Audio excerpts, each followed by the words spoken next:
సికింద్రాబాద్లోని ఆవుల మంద సోమసుందరం స్ట్రీట్లోని అనిల్ కత్తి స్వామివారి ఆధ్వర్యంలో నిర్వహించిన అయ్యప్ప స్వామి మహాపడి పూజ భక్తి శ్రద్ధలతో అత్యంత వైభవంగా జరిగింది.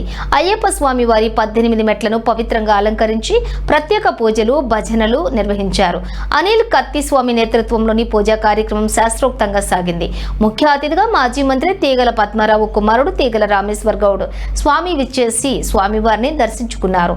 సికింద్రాబాద్ పరిసర ప్రాంతాల నుంచి అయ్యప్ప మాలాధారులు గురుస్వాములు భక్తులు అధిక సంఖ్యలో పాల్గొని తీర్థ ప్రసాదాలు స్వీకరించారు. పూజ అనంతరం ఏర్పాటు చేసిన అన్నదాన కార్యక్రమంలో వందలాది మంది భక్తులు పాల్గొన్నారు.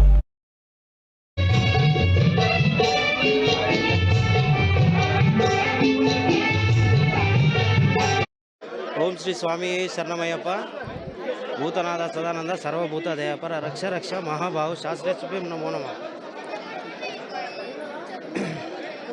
ఈరోజు జరిగిన మహాపడి పూజ కే అనిల్ నా తమ్ముడు అలాగే మండల నరసింహరావు ఆధ్వర్యంలో ఈరోజు అంగరంగ వైభవంగా మహాపడి పూజ కార్యక్రమం జరగడం జరిగింది. చాలా ఆనందంగా ఉంది.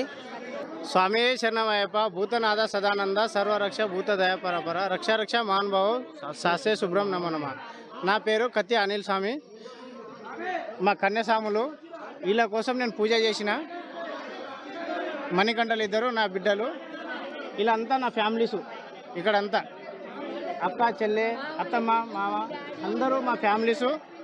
వీళ్ళందరూ ఊరు నుంచి వచ్చినారు. మా బడి పూజ జరిగింది. అలా ఈ బడి పూజకి విచ్చేసిన సారు పద్మారావు సారు కొడుకు వచ్చినారు. అందరూ వచ్చినారు, పెద్ద పెద్ద వాళ్ళు వచ్చినారు. మా బడి పూజ చాలా ఆనందంగా ఉంది. ఇట్లాగే ప్రతిసారి జరిగితే చాలా బాగుంటుందని ఆ దేవుని మనస్ఫూర్తిగా కోరుకుంటున్నాను.